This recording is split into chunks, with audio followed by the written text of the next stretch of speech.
computer. There we are. We are here again. It's fractalu.com, everyone. Tufan is here and Gail is here. Gail is amazing. Gail Thomas. She's going to be talking about bliss, science, and teaching bliss and hygiene and self-empowerment to young people. She has an amazing background. I'm so happy we're here tonight, and there's smiles all around. So as you know, I'm Dan Winter, fractalfield.com, fractalu.com. We'll be talking about phi ray, and we're talking about Tufan and geometricmodels.org and our upcoming conference. Tufan has some announcements. Please, Tufan. Yes, sir. Hi, everyone. Our October conference is currently available for booking, and our rooms are going quite fast, especially the single rooms. So already 9 of our rooms are booked now out of 40. So we are going with right now somewhere around 23%. And next week, I'm going to give a lecture about switching dimensions together with Dan Winter. So we'll be doing a relaxed conversation, and I'll talk about the mathematics, fundamental mathematics behind switching dimensions, and I will be giving you some new findings of mine that relate to plankfire.com, and I am very excited about that. And I think that's it for the time being.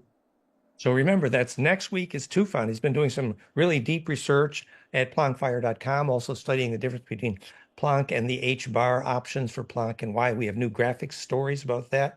And Tufan has discovered new variables predicted by Planck and how that affects the superposed rotations of going to the next dimension. So that's a fun time next week at fractalu.com. And just to mention our conference, our 5th annual international conference this year. Much more info at fractalfield.com/2025.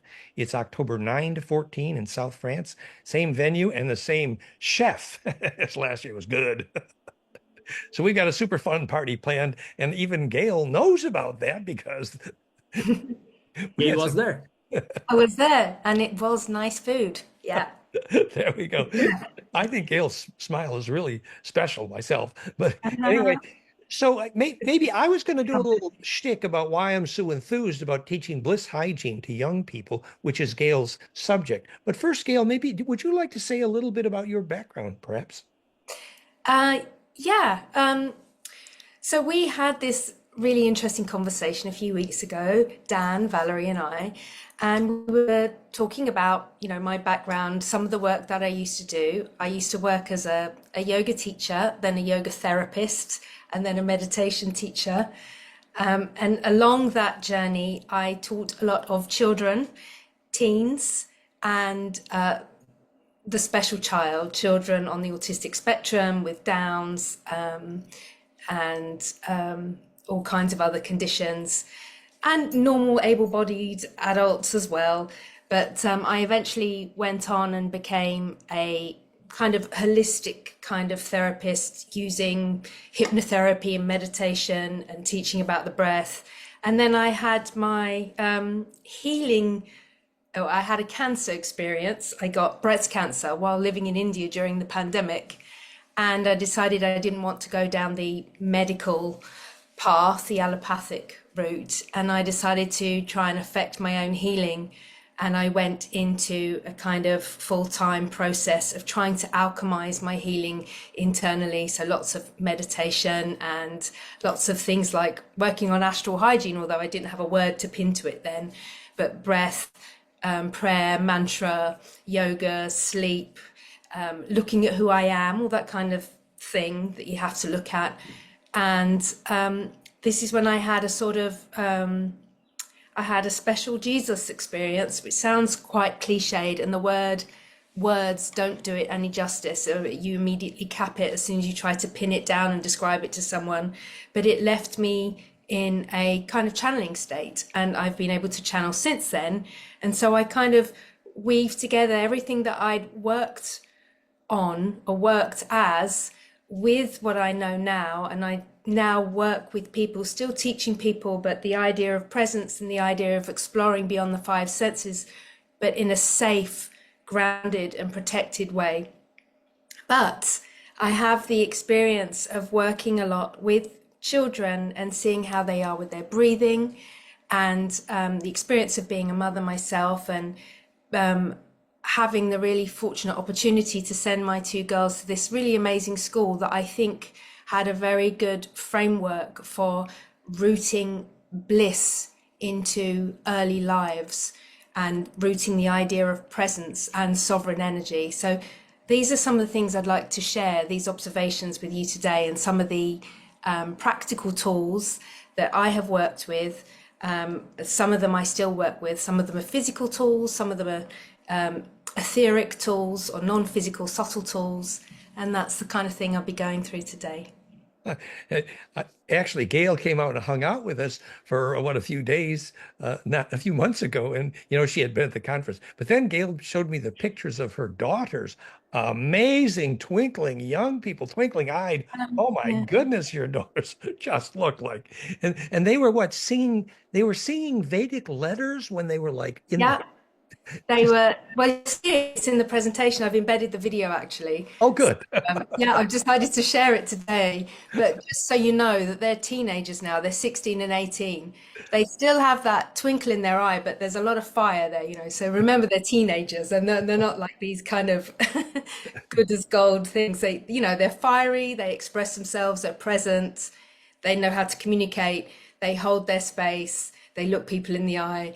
And I can't take the credit for that, all of the credit for that, because they went to this pretty amazing school, but there are lessons to be learned from that. And I learned a lot from seeing my girls at that school. There was a lot to be learned by the incredible teachers and practices that were done there. So And yeah. that was a Vedic school in London, was it? Or Yes, yeah, it's a set of schools. There's one in London, I believe there's one in South Africa, one in Trinidad. I think there's one in somewhere like upstate New York, perhaps one in New Zealand. I might have that wrong. what There are they are called? schools, What's they called? Or St. James schools. St. James schools, but Yeah, they're based on the Vedas, basically. Is that right? Or they're based on some Vedic principles. So they teach Sanskrit from the age of 5. uh-huh. They teach meditation, although they call it something different, which I'll show you later on. But they're teaching very much to be very embodied in their kind of educational development. It's not all left brain, analytical, linear kind of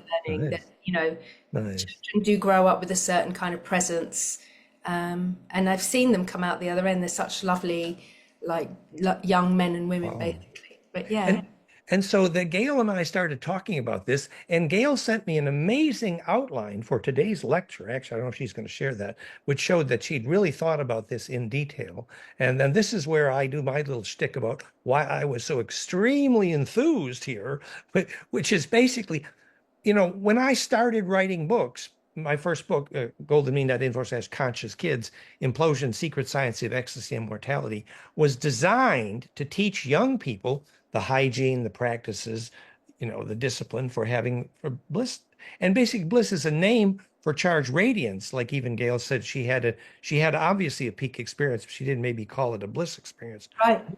But we scientists are beginning to know now what that means electrically. You get excellent compression, implosion, and you gain inertia during that charge collapse towards center, enabling radiance unpacking like a rose, which means your aura propagates then coherently, including into the longitudinal coherence array, which is obviously the physics of lucid dreaming, remote viewing, astral travel, and physicsofsoul.com is all related to that coherence. We think it's longitudinal, into that compressional fractal array, that you inhabit the bigger array, which you need to do to lucid dream, astral travel, remote view, or to take memory through death. It's all related to this science of bliss.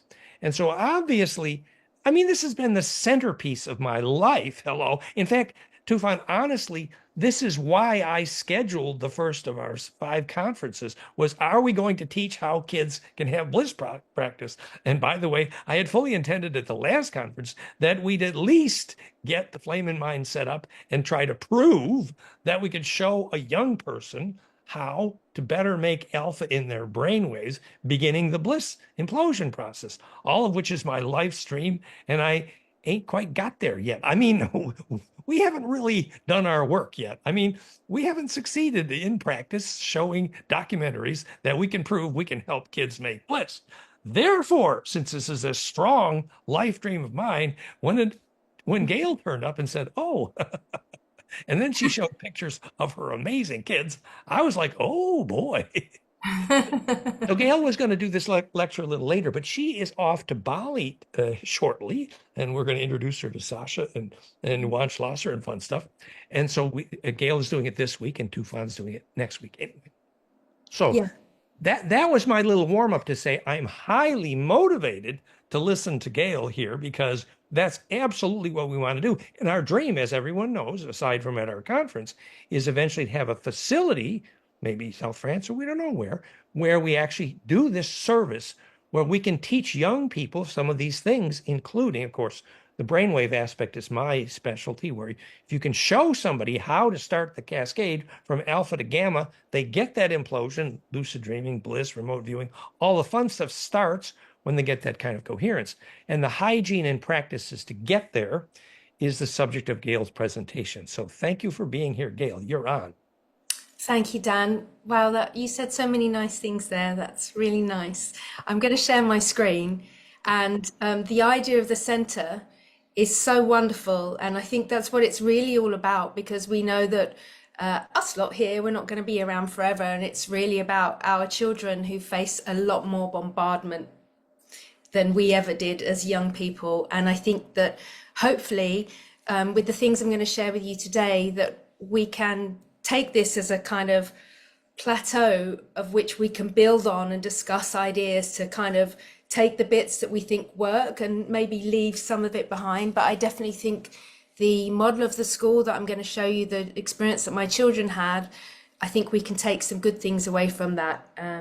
And yeah, hopefully we can. And may I say, I also very much like, Gail, when you included the idea that teaching the kids how to feel sovereign is directly related to teaching them how to feel bliss. Like that's the centripetal moment, they actually have their inner freedom, which launches. It's a beautiful concept. Yeah, well, I think, a lot of us are sensitive people, empaths, and we're the classic kind of stereotype that have the overexpanded auras, the ones that take on board the kind of morphic energy, the fear, Yes.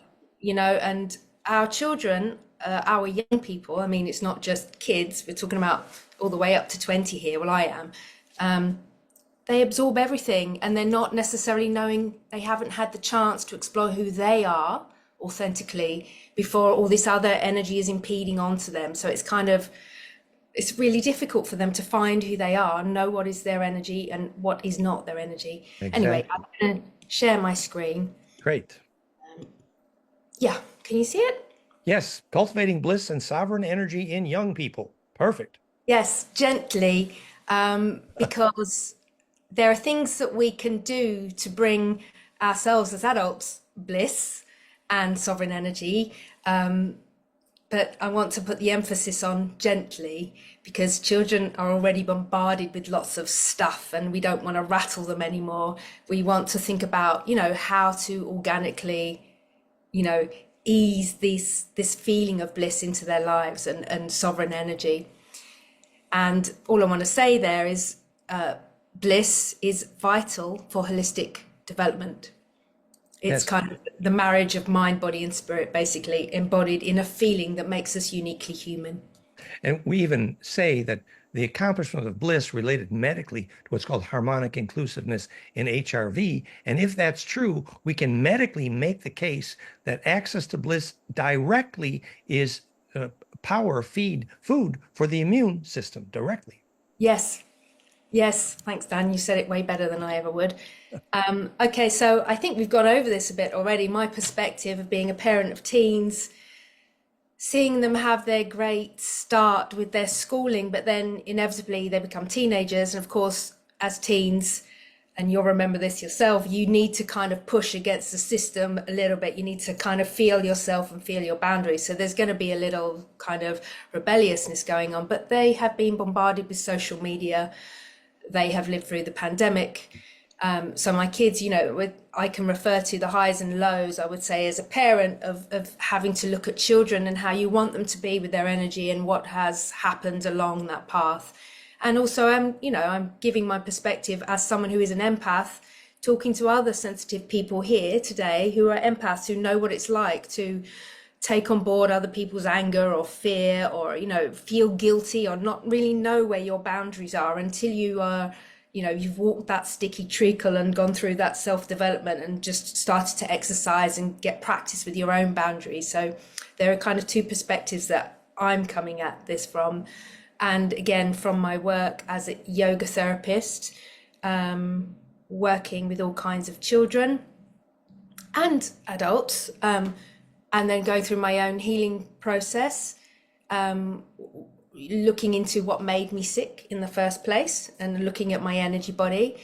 And then from the place now where it's very much part of my work, teaching people how to, well, a lot of people want to channel, but in actual fact, I try to encourage them more to feel beyond their five senses from a safe, grounded, protected perspective. And then it's kind of morphed, thank you, Dan, with your words, into astral hygiene. So I teach that now too. And it really makes sense that setting boundaries means you have to take responsibility for your aura. And if your aura is bleeding because your boundaries aren't set, obviously your aura can't implode and radiate. So it means really taking responsibility for your aura.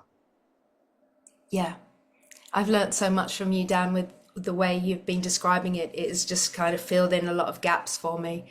But I've observed, the basic things, what helps create bliss, bringing one back into their body so they're not living in their head. These are kind of basic, obvious things, but these are important, essential things. Bringing someone back into their body, releasing mental and physical tension, finding presence, because it's only in presence can you find bliss. It's only in presence can you feel beyond your senses. It's only in presence that you feel happiness. It's only in presence that you can reinstate health and balance to the body.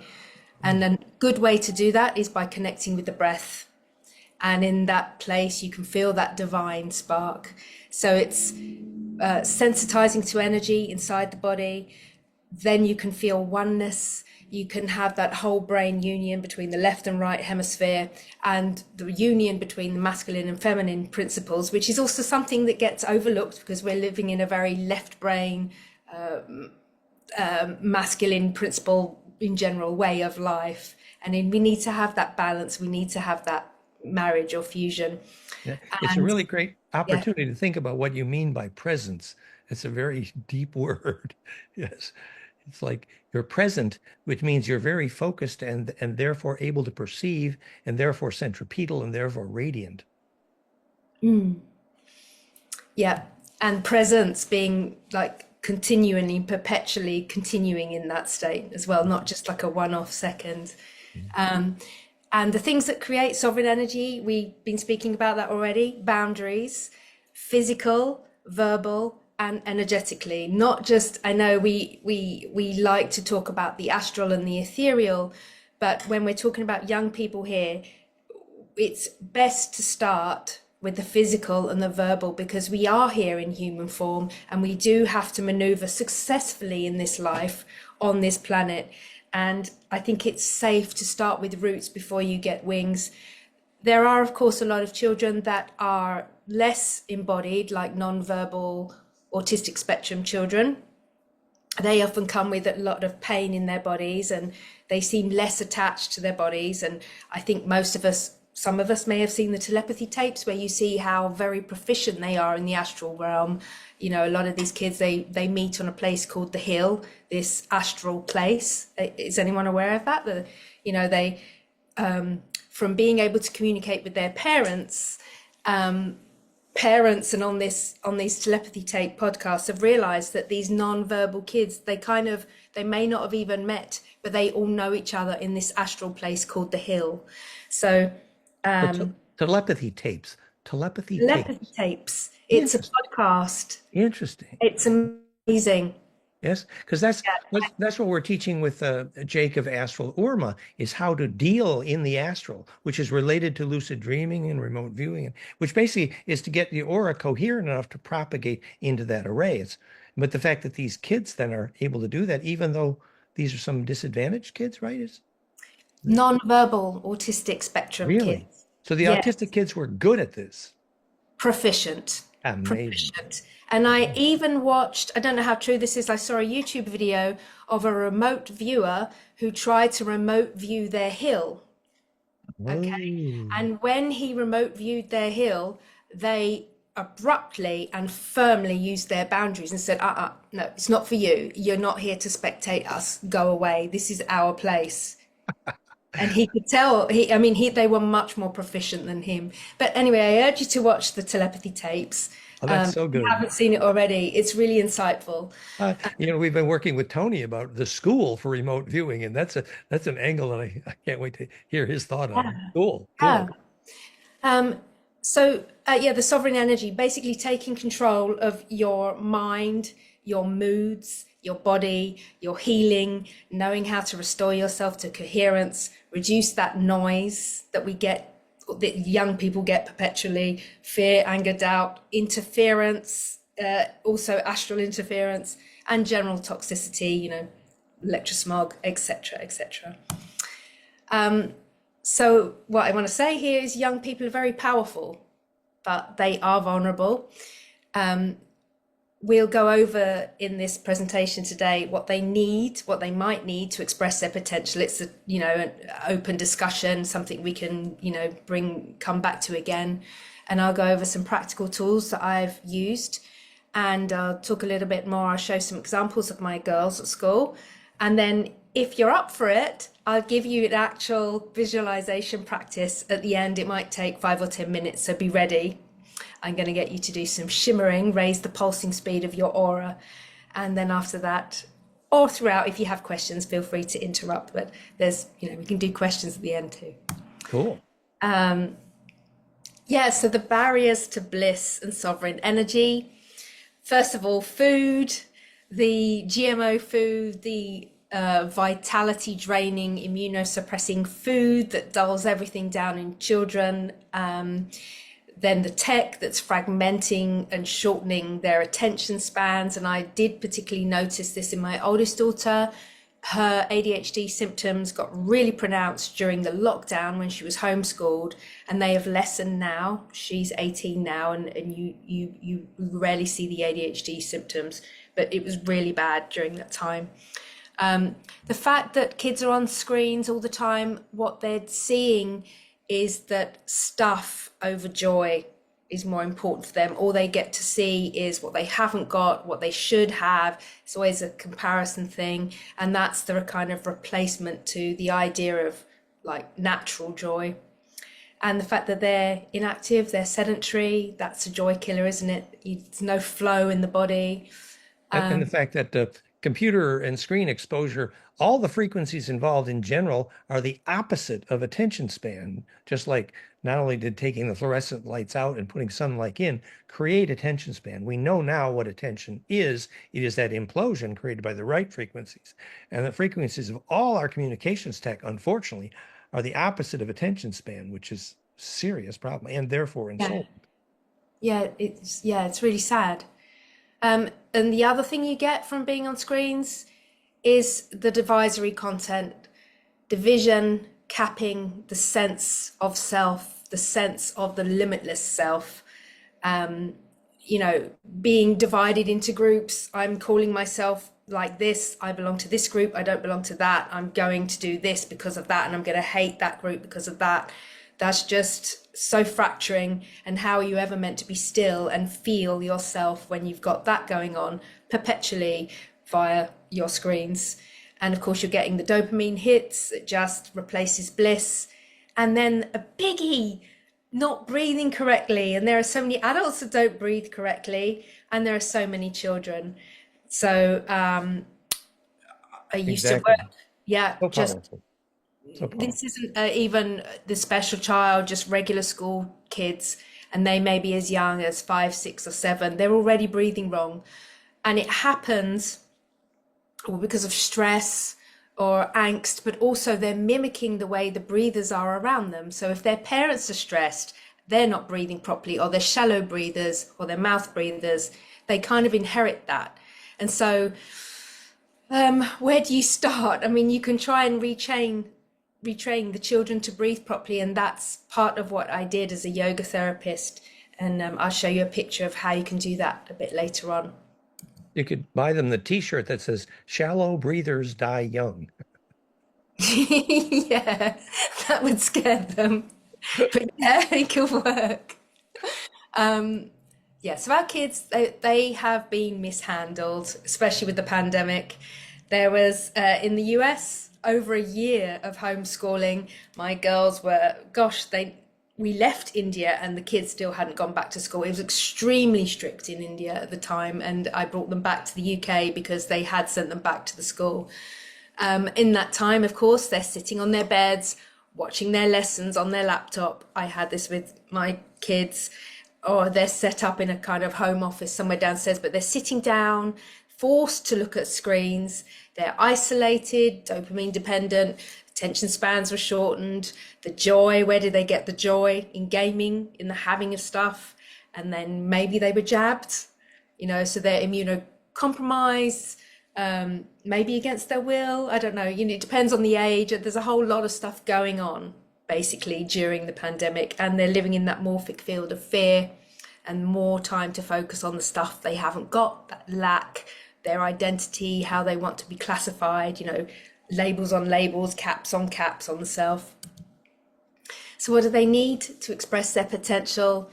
Number one, these kind of seem like basic things, but if we can breathe correctly and keep the body in balance, that's a great start, because breathing correctly, we're bringing mindfulness to the breath, is that presence, and in presence is everything, like everything is in presence. And from that coherence, they can have protection for their immune system, they have that independence, they have the flow, the ease, the balance, the health. It's that vehicle for bliss and connection beyond the five senses, of course, because we are divine human beings. So we do have the right to feel all kinds of connection, to be more sensitive to each other, to ourselves, to our land, and to know what energy belongs to them and what energy does not belong to them. So in other words, to have good boundaries. And when you've got good boundaries, you can avoid the bad stuff. And you can know what it means to be human at this time in a world increasingly bombarded with all kinds of other non-human intelligence. So here are some exercises. I've divided them into a set of physical exercises and subtle exercises. So this page are the physical exercises. These are especially good for young people when they're just getting started, or especially young people that find it hard to sit still or to have that one pointed focus. ADHDers, for example, people who you can't sit still. Breath work, pranayama, with or without ratios. Nadi Shodhana is the alternate nostril breathing. That's very good at calming the two sides of the nervous system. Kapalabhati, known as shining skull, but it's actually not too strong for young people, and I have practiced that with young people. It's really great at bringing alertness and clarity. Brahmari is like the humming bee breath, where you're listening to the sound, you're creating a vibration and you're tuning in, you're getting that one pointed focusness, but you've got something physical to hold on to. So it's like giving a big piece of Lego for the brain to, hold on to. If you've got to think about how you move your hands for breathing or pulling your stomach in to do Kapalabhati. Pratyahara, that's a whole limb of yoga, one of the 8 limbs of yoga, and they're a set of practices that are designed to withdraw the senses and get you to experience your internal world, and we'll look at one a bit later on. Using mantra, sacred words, sacred seed words from ancient languages. It could be Aramaic, Egyptian, Sanskrit, Hebrew, any one of these that has resonance in the words, chanting, using a mala as a prop. This is what I mean by mala. It doesn't have to have 108 beads, but something where you can hold the beads and count. That's an excellent big kind of Tonka toy for the brain, because if you find it hard to sit still and focus, you've got to concentrate on moving the beads along with each utterance and pronouncing each utterance well. That's really quite a cool thing to draw the focus in.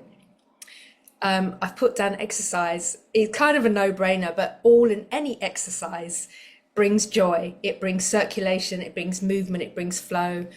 And I've put eye contact, eye gazing. That's not an obvious one, but talking to people, looking them in the eye is a really great thing to encourage young people to do. And taking it further, teaching children to be comfortable with eye gazing. This is where you sit or you stand in front of someone, the pictures are there, and you stare at them. That's really good because it brings a sense of oneness. When you stare at the other person, you realize that all the other things, they kind of eventually melt away. Sensitizing to animals, nature, hugging trees, things like that, grounding. I've put having a bath with Epsom salts is really good if you've got a child that's very anxious or fractious or frustrated, you know, that sense of cleaning their energy and really starting again.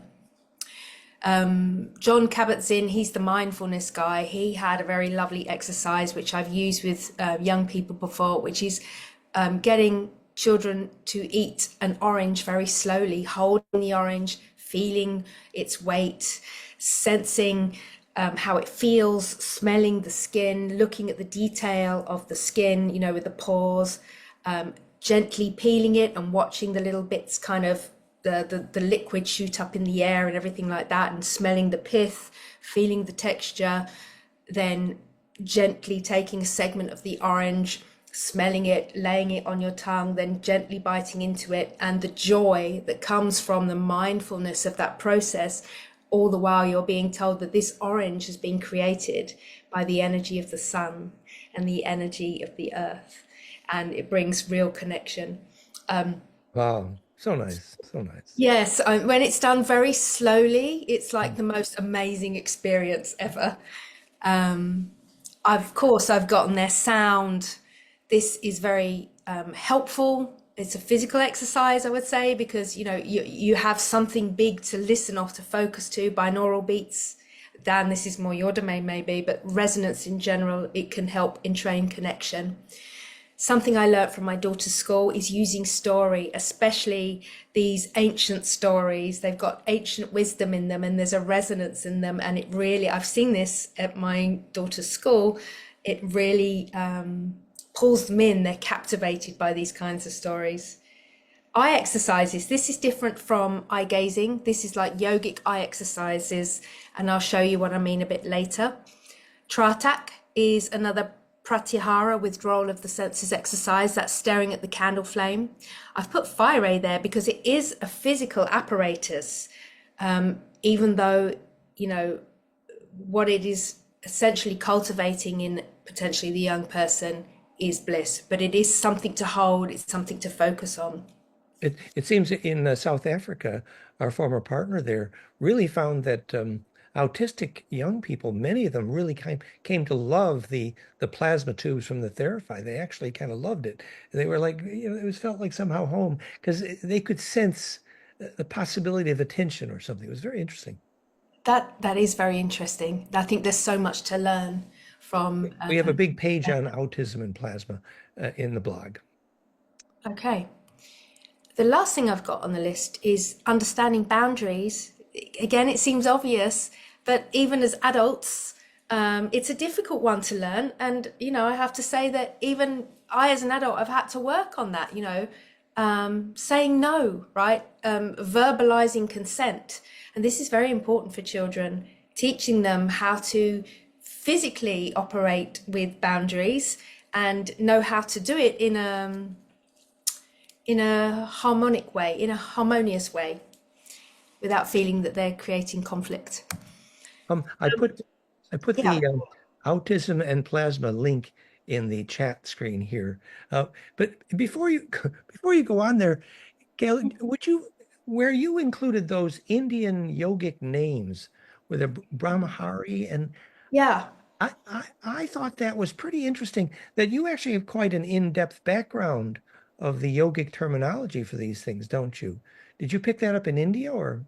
No. I mean, I didn't live in India because of yoga, actually. I lived there because my husband was working there at the time, but I was a yoga teacher long ago, and I learnt a lot of the Sanskrit terms for yoga concepts. And then my children happened to go to this school, and I did attend some Sanskrit classes as a parent there, just so I could help them with their homework. But of course, they way overtook me in the end. But a lot of these practices are really lovely to do. I've done them and I've taught them, and Wonderful. they work. Wonderful skill. I love it. Yeah. This is a breathing page. So top middle, if you look there, that's how we should all be breathing. When you breathe in, your belly goes out, and when you breathe out, your belly goes in. That's the normal way of breathing. And if you want to know if you're doing it correctly, look at the picture top right. Just put your hand on your belly and your chest, and you'll know if you are breathing correctly. But top left is actually how most kids breathe. And that's so bad.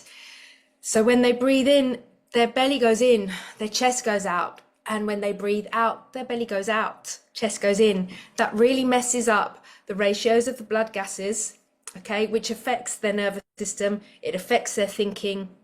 It messes everything up. It messes the whole balance. They become more on edge. They're living in that fight or flight mode. That becomes the normal mode. It's kind of like scraping their nervous system. And then they go to bed and they could be breathing through their mouth.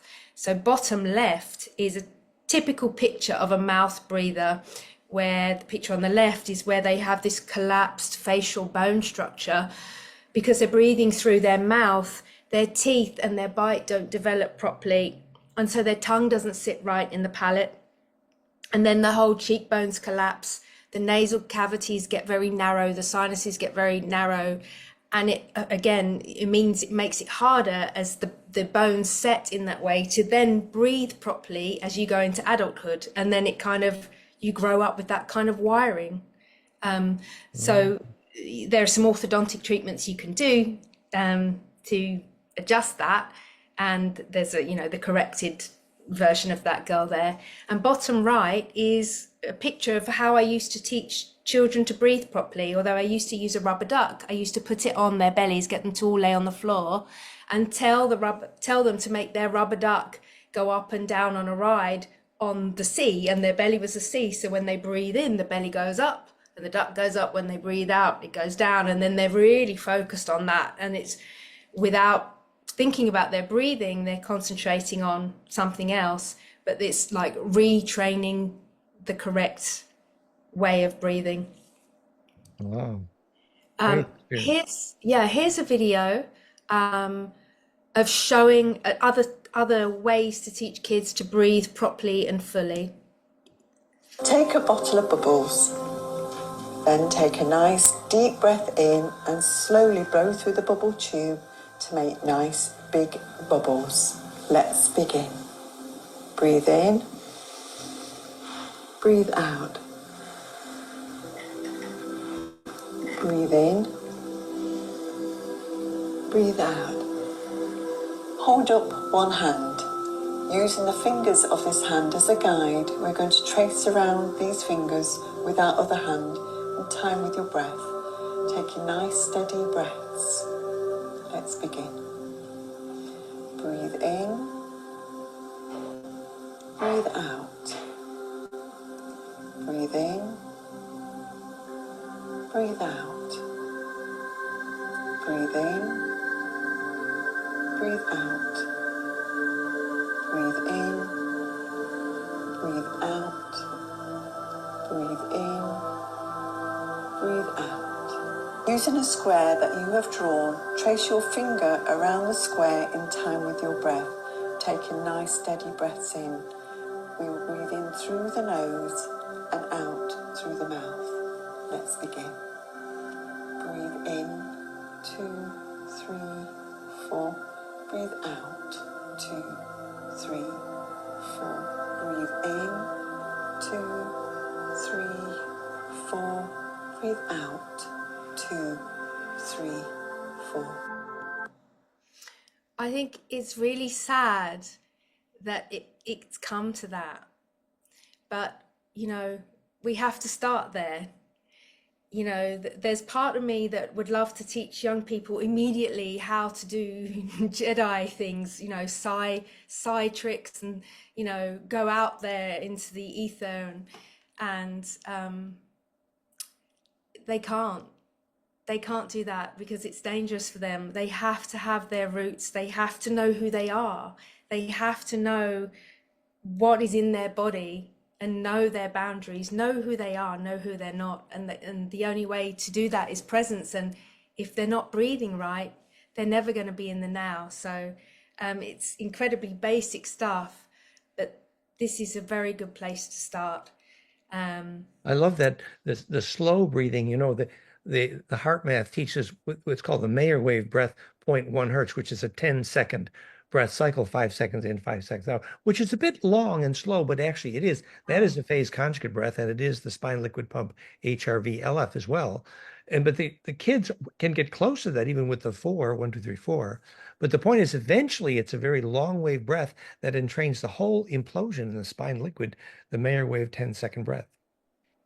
Yeah, and then of course you can introduce the pause. So, you know, they had the 4 parts breath there, Yeah. you know, 5 in, hold for 5, out for 5, Yes. hold. And a lot happens in that pause between the breaths. Exactly. Is where you have that collapse time, that kind of, you know, Implosive still point. beyond the implosive still point. There you go. Voila. Yeah, so it's like it's in the Yoga Sutras. Yoga Sutras. Yoga is the cessation of the chattering of the mind. What is it? Atta yoga vritti nirodha. Yeah, yoga is the stilling of the chattering mind. And yoga, here we go. Like this is the postures now. We're looking at the asana limb of yoga. What are you doing when you make those poses? You're making sacred geometry. You're bringing yourself into fractality. And charge implosion. Thank you. Yeah. Here's a video of a boy doing Kapalabhati, just to show you how it's easy for young people to do. Hello दोस्तों, हम डाले हैं योगा करने। हम आप सबको कपालभाति करके दिखाएंगे। Oh yeah. Oops, hang on. Hello दोस्तों, That next one. Pratyahara practices. Like this is one of my favorite set of practices. Withdrawal of the senses, yoga nidra. You may have heard that, you know, at the end of the yoga class when they tell you to get into corpse pose or shavasana. But yoga nidra is actually, it's a Bihar school of yoga practice actually. That's a science for them. It can get very deep. But it's where you know, laying down in the corpse pose, you are given that rotation of consciousness around your body and rotation of senses. You're asked to go through experiencing, you know, hot, cold, different tastes, different sensations, to experience your skin as a fine mesh, etc. And what that does, that brings calm, it brings joy, clarity, inner peace, builds self-awareness, and promotes good sleep when you go to bed that night. And it's a de-stressor. And another pratyahara practice is Shambhavi Mudra. Here you've got them closing their ears. In fact, that's more like Brahmari, actually, where you're doing the humming bee breath, but you're going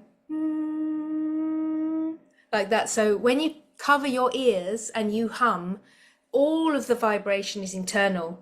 It's quite transcendental, but it's really bringing you in. It's a really lovely breath. And the Shambhavi Mudra, you got the one closing of the 7 gates, where you can close your ears, your eyes, put your middle fingers by your nostrils, but close your mouth, close all of the ports. It's called the 7 gates, and you're really brought inside. But these are experiences of inner calm, inner space, experiencing the self beyond the physical self, you know, the non-physical counterpart of you. Here's a nice picture I found of a boy. It's not your everyday boy, but he's got a mala, and the use of a mala, it builds resonance, because when you're chanting, the sacred word over and over again, you're building that momentum in the resonance. It's bringing focus, recalibrating your system, cleansing your energy body, calming, bringing you into theta states, and it's an excellent gross physical distraction. Wow, it's beautiful. Eye gazing, when you really spend a lot of time staring at someone else, after a while, you feel that their face melts away and you feel that unity consciousness. That's a very important thing for young people to experience. Also, a lot of young people, when they're staring at screens, they're not used to looking at other people in the eyes. And that's a real shame, because when you look at other people in the eyes, you learn to discern emotion, understanding, you become sensitive, you become compassionate, you feel connection, you can accept what the other looks like. And so I think eye gazing is quite an important part, quite an important practice to incorporate. Eye exercises, this is different. So this is a perfect counteraction for looking at a screen all day long, because you get eye strain and of course your eyes weaken staring at screens. So what I used to practice was the bottom one, rotating the eyes anti-clockwise and then clockwise. And I used to say to people, with your eyes closed and your head pointing straight forward, imagine there's an invisible clock face in front of you. There's a number 12 at the top, there's a number 6 at the bottom, there's a number 9 to the left, and there's a number 3 to the right. Open your eyes, take your eyes up to 12, 9, 6, 3, 12, 9, 6, 3, going around like that. That's like, anti-clockwise is like defragging the computer. And then you make them go around clockwise and you're recalibrating the left and right hemisphere. I mean, I didn't make this up. This is like yogi stuff. Yes, But, opposing they had it all. opposing directions of spin would together implode. Interesting. Trataka, staring at the candle flame. Again, it builds unity consciousness, because apart from that's meant to be eye strengthening, apparently, according to the yoga books.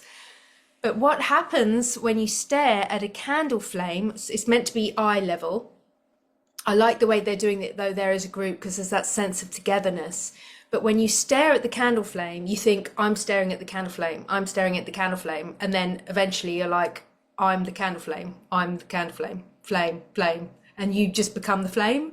So you lose that kind of ego. So again, it's a practicing focus. It brings you into theta states. It's calming on the system, and it builds that sense of uni-being. And we talk about the plasma in the brain imploding when the brain waves implode. And we named that flame in mind for exactly this reason, because you are literally that flame. Yeah, yes. Well, it's like the metaphor realized, actually, with That's right. Pratyahara, isn't it? Yeah. Okay, so the non-physical exercises, the subtle exercises for people that know how to sit still, can sit still. Everyone knows how to sit still, but do they want to, or can they, is a different matter. It's a bit of repetition, but pratyahara, withdrawal of the senses, teaching dream management. I don't see that being done very often, but teaching children how to set lucid intents before they fall asleep, how to manage bad dreams. That's relevant, because young people have bad dreams and they need to know how to stop it, how to get out of the dream, or just how to tell it to go away. And it deepens that connection with the subconscious compartment of their consciousness.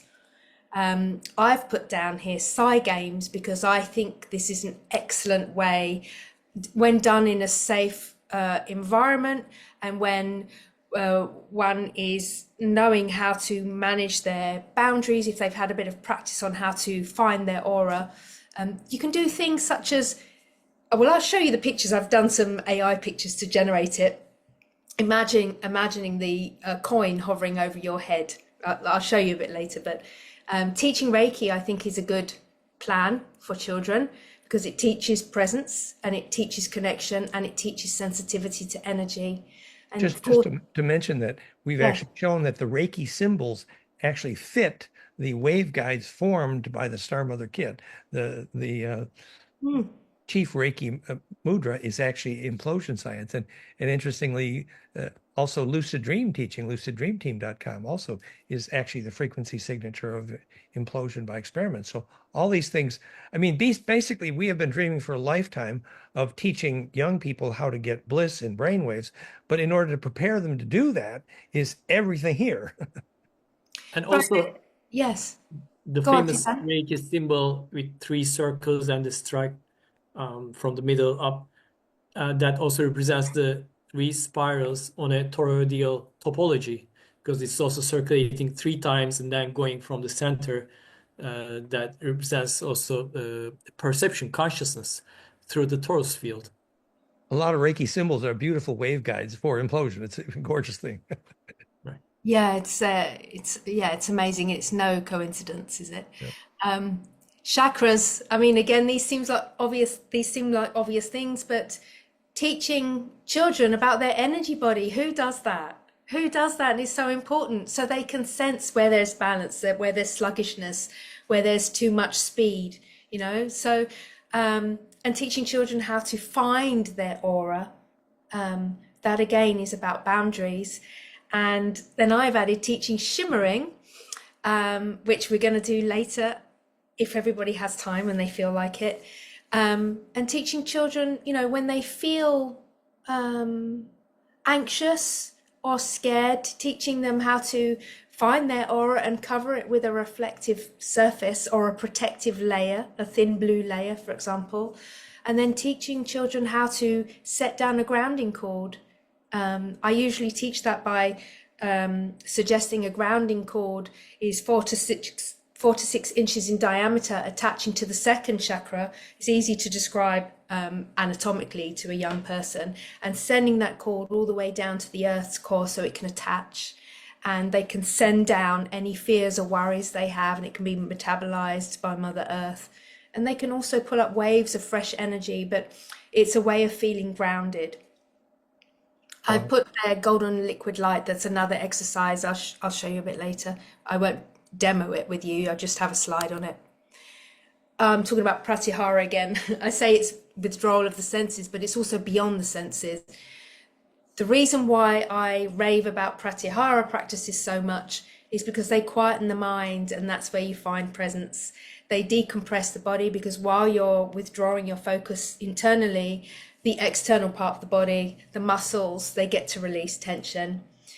And what it does rather brilliantly is, because you've withdrawn your attention, it's retraining the young person from instant gratification to delayed gratification, because there's this collapsing of time inside. There's a kind of being with what you are and holding what you are without this constant like thing of what's here to stimulate me, quick, you know.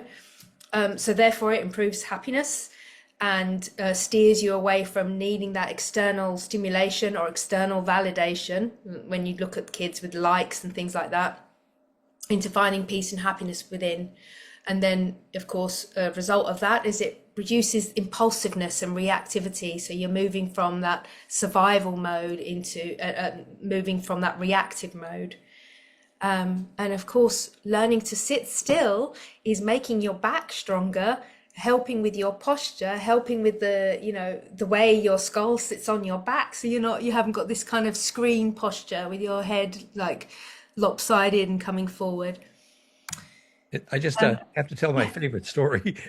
When the child psychologists studied the chief difference between kids in USA with no discipline and kids in France with discipline, the biggest difference they concluded was the kids in France were not allowed to eat between meals. There was delayed gratification, and that discipline spread all over their lifestyle. That's a very interesting point, because kids actually just eat when they need to now. In the US. Idea of meals, that old-fashioned thing of sitting down for dinner, and Whereas in France, they kept that timing at least more, and it was impressive, the effect on young people. Yeah, because then they're never in that rest or digest mode. The system's always working and processing, and the energy's always going there to digest. Right? And they learned to delay gratification, as you said. Yeah. Here's a picture. I didn't fill in this slide, sorry. Here's a picture of kids doing Reiki. Wow. As best as I could, it didn't kind of didn't really follow my prompt. This is an AI image, obviously. It's kind of to suggest the image of a grounding cord, although it should be attaching to the second chakra, not going all the way up. And this isn't completely accurate because I spoke about the golden rain shower of light raining down on an aura as a visualization practice for children. It's quite easy to do, but you visualize yourself sitting in your aura, and then you visualize this golden rain, this golden liquid light flowing over the aura, cleansing it and cleansing you and rejuvenating you. And it's empowering. That's a very simple exercise. The picture doesn't accurately represent it, but... Oh, another AI image, sorry. I couldn't find a picture of someone really hovering a coin over their head. But the practice is you're sitting down and you imagine that you've got a coin just hovering above your crown chakra, okay? And so it takes all your focus and awareness, one-pointedness of focus, to imagine it there. And what also happens is you're igniting the sensation of your crown chakra. And then you ask, it's not just for young people this, ask them to raise the coin 1 inch above their head, and they can stay with it for 5-10 minutes, and then 5 inches above their head.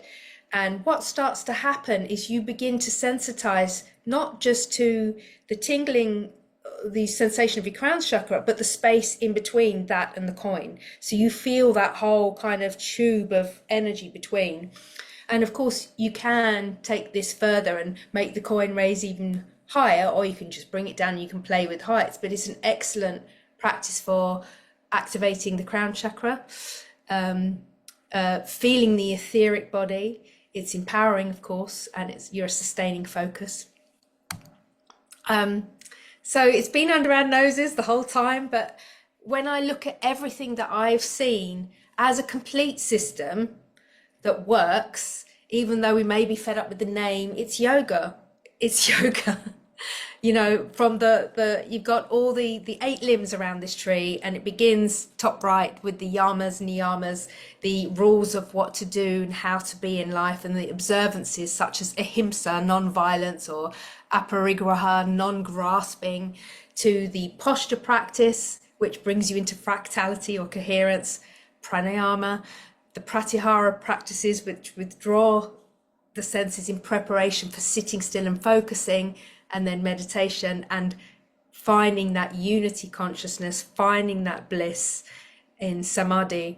And I've put on the bottom, yoga is actually, as a complete system, a process of correspondence, you know, mimicking what you have above and below. It's becoming fractal with all that is. Beautiful, beautiful. So just a bit of a move on to the next section now. Just to briefly talk about what was so special about my kids' early start in school. The fact that they had something called the pause. At the beginning and end of every lesson, they had, I mean, it was a meditation, but it would last only 30 seconds. At the beginning of every lesson, the teacher stands at the front of the class. She asks everybody to close their eyes, and she says, Om Paramatmane Namah, and the kids go, Om Paramatmane Namah. This means, Om, I bow to my highest self. And then she says, Atta, which is Sanskrit, means this is the beginning of some sacred time that we have together. And then at the end of that 40-minute lesson, whether it be maths or English or art or whatever, the kids pause, they put their hands together. The teacher says, Om Paramatmane Namah. Om, I bow to my highest self. Iti, which means she is closing the end of the sacred time together. So what that did is it brought the kids in, it made them close their eyes and feel that there's something there inside that's not just them on the outside. They feel that there is something else. So they are regularly reconnected with the non-physical counterpart of who they are. They are saying a mantra, Om, I bow to my highest self, so they know that there is something bigger to them than what is just the activity in front of their noses. And they are taught the meaning of time and denoting time, beginning and end of something special. So there's a time for everything. There's a time for maths, there's a time for playing, there's a time for eating, there's a time for art, there's a time for playing, you know, so it introduces this special time and right time for everything. And they are taught Sanskrit from the age of 5. And Sanskrit, like many of these ancient languages, is a vibrational language, and learning to pronounce the set of vowels, because they've got quite a large set of vowels in Sanskrit, and the science of grammar, because it's very deep and very sophisticated in Sanskrit. But just pronouncing the sounds, there's a whole wide range of sounds that they have to use their mouths to pronounce, from the guttural to the dental, using the tongue on the back of the teeth and all that. But the sounds and the vibrations stimulate different parts of the cerebral cortex, and learning the words and the vibrations of the words is embedding divine consciousness. Even though they may not be kind of fully aware of what's happening, that's what's happening. And they grow up knowing sort of higher consciousness concepts like Om, which might take 250 words to describe in English, but you only need one in Sanskrit, and they kind of get it because it's gone in so early. So it helps them with a whole range of things: speech, grammar, articulation, and they're learning other mantras. They're also studying scripture, not just things like the Indian things like the Upanishads and the Mahabharata and Gita and things like that. They are learning other sacred texts as well, but they have this allotted time to study what the old ancient books say. They're taught to serve each other at meal times. They're taught to look each other in the eye. They're taught to be kind to all things. They have a lot of emphasis on whole brain activities and right brain activities as well, like sewing and woodwork, gardening, cooking. And I found this, and I thought I'd include this. Linguist John McWhorter says and notes, ancient languages are like sacred tools. It's not just communication, it's a bridge to the divine. And I thought, yeah, that's really nice, because what it did is it rooted bliss as early experience in these young children's lives when they were at school. They're kind of living it. That's gorgeous. Okay, ready for a video? I don't know what's here. I think it might be my girls. I think it's my girls at school. Now, because for legal reasons, obviously, oh no, I haven't put, no, this isn't my girls in an assembly. I was going to show you that, but for legal reasons, I can't do that. This is a general clip of kids at St. James School learning Sanskrit, and this is taken off of YouTube. I think this is the right video. Yeah.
You think that they would just do it at school because they had to do it, but they really enjoyed doing it. And so much so, I'll show you now, my girls. I think this is the video you've seen, Dan.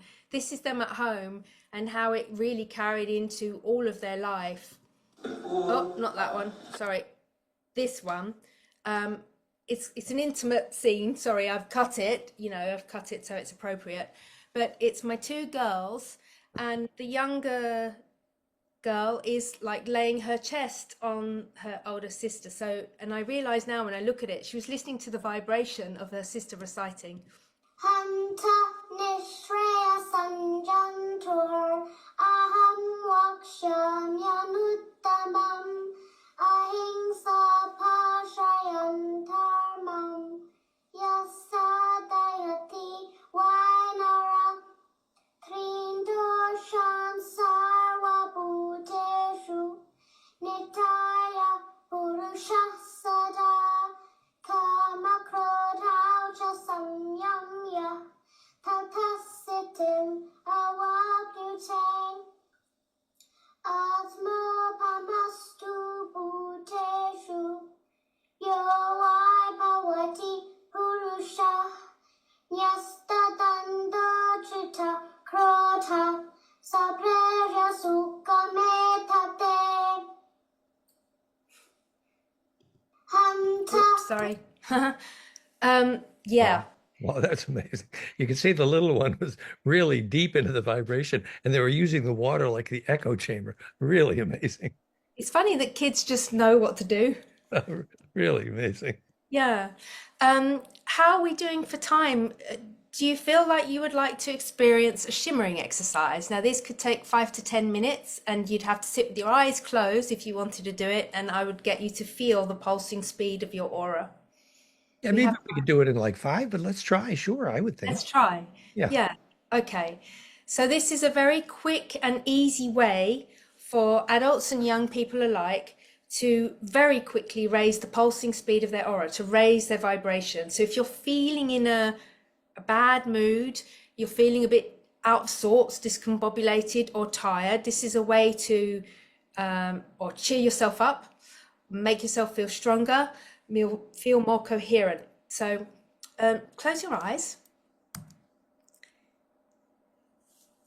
and take 3 very deep breaths, inhaling deeply through your nose and exhaling slowly through your nose.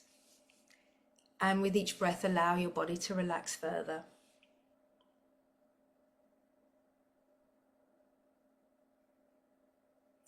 Bring your attention inward. Notice the whole body. Notice your breath. And imagine yourself surrounded by a warm, soft light. And let this light calm you and bring you into a relaxed, focused awareness.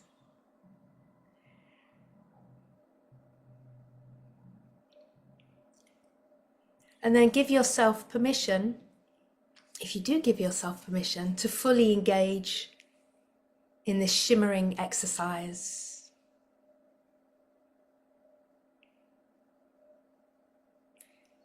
And then set the intention to return fully to your physical body with full awareness after this practice.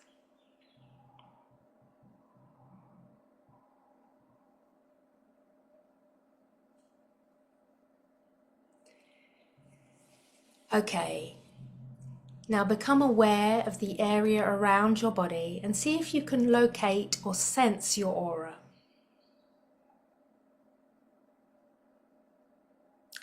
See if you can try to locate your aura in front of you. Just observe. And now to the back of you. Sense how far out behind you it goes.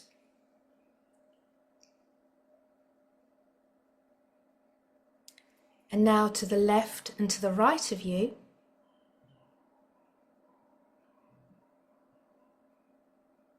And top above your head and below your feet.